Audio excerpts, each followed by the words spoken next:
Le projet de loi dit de mobilité des parcours professionnels dans la fonction publique a été présenté au Conseil supérieur de la fonction publique d'État le 18 mars dernier. Il n'a été approuvé par aucune organisation syndicale.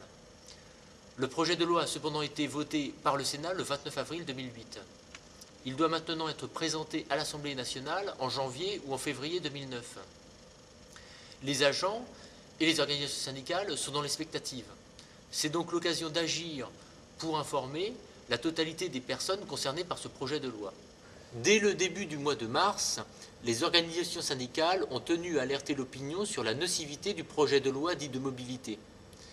Le 5 mars, elles adressent une lettre ouverte au ministre des Comptes publics demandant unanimement le retrait des articles 6, 7, 8 et 9. Le 10 mars, l'UGFF évoque la casse du statut de la fonction publique, le licenciement déguisé, le recours à l'intérim et la restriction générale des politiques publiques. Le 27 mars, un rassemblement a lieu devant la recette générale des finances à Paris. Les 15 et 22 mai sont également des journées de forte mobilisation. Le 5 juin, un rassemblement a lieu devant l'Assemblée nationale. Et enfin, le 10 juin, la Fédération des finances lance un appel à la généralisation de l'action. Nul doute que ces mobilisations sont entrées en ligne de compte pour expliquer le retard du vote à l'Assemblée nationale. En effet, le projet de loi dit de mobilité pose la question du libéralisme dans l'exercice des fonctions régaliennes. Les députés peuvent tirer les leçons de la crise actuelle pour mettre un terme à la casse du statut de la fonction publique. Alors, concrètement, le projet de loi présenté comme l'accès à de nouveaux droits et à de nouvelles possibilités professionnelles organise la précarité des fonctionnaires. L'article 7, par exemple, prévoit qu'un fonctionnaire dont le poste est modifié ou supprimé se trouve placé dans une situation de réorientation professionnelle. S'il refuse successivement 3 postes ou ne respecte pas la convention de réorientation, il se trouve placé en situation de disponibilité d'office et donc privé de son traitement. La garantie de l'emploi est directement menacée et la mutation forcée est présentée comme une alternative à la perte d'emploi.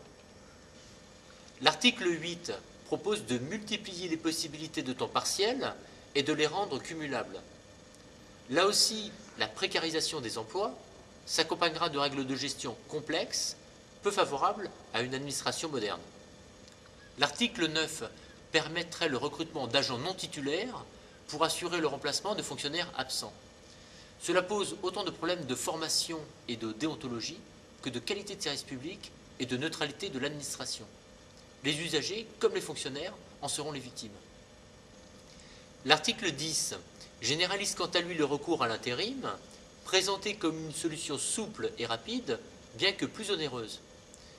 L'exercice de missions relevant des prérogatives de puissance publique par des intérimaires constitue-t-il un réel progrès? La vérité est que pour la fonction publique d'État, 9% des effectifs connaissent une mobilité d'une année sur l'autre, alors que 4,7% sont détachés. De même, la fonction publique compte 1 million d'agents non titulaires. Nous rappelons de notre côté notre attachement à une mobilité volontaire dans les 3 fonctions publiques. Mais une mobilité volontaire reposant sur une grille indiciaire unique et sur un statut unique. Ce n'est pas la voie prise par ce gouvernement à travers le projet de loi dit de mobilité.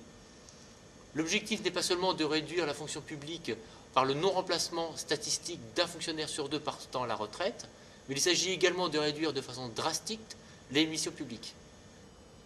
Il est de la responsabilité de l'ensemble des syndicats et des usagers de s'opposer à ce projet de loi et de faire valoir d'autres propositions porteuses de progrès social pour tous les usagers et tous les citoyens.